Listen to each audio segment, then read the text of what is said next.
आनंद तुमचा, रंग आमचा।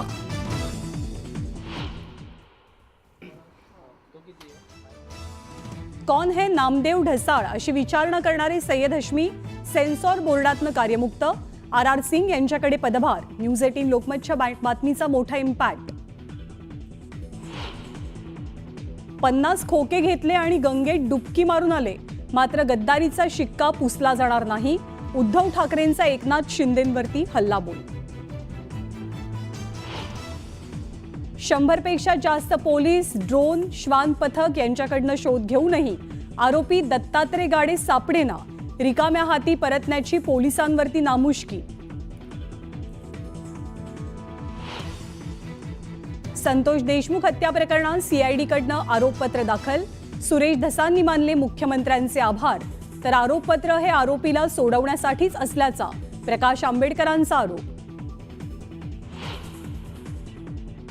बीडच्या धारूरमध्ये पुन्हा एकदा कोयत्याची दहशत। कोयता हातात घेऊन शोरूम चालकावरती हल्ला।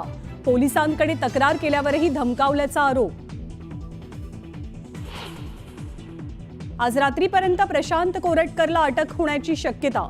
कोरटकरला शोधण्यासाठी नागपूर पोलिसांचं एक पथक मध्य प्रदेशातल्या बालाघाटसाठी सकाळीच रवाना।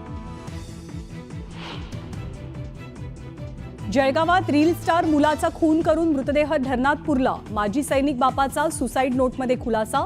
धक्कादायक घटनेनं धरणगाव एरंडोल हादरलं। डोंबिवलीतील 65 बेकायदेशीर इमारत प्रकरणी पहिल्यांदाच रहिवाशांची पोलीस स्थानकात तक्रार।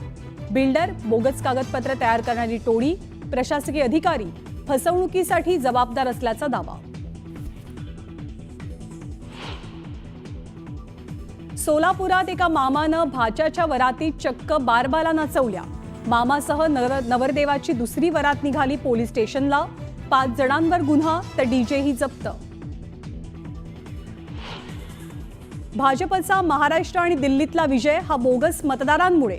पश्चिम बंगालच्या मुख्यमंत्री ममता बॅनर्जींचा मोठा आरोप। निवडणूक आयोगाच्या आशीर्वादानं मतदार याद्यांमध्ये फेरफार केल्याचाही दावा।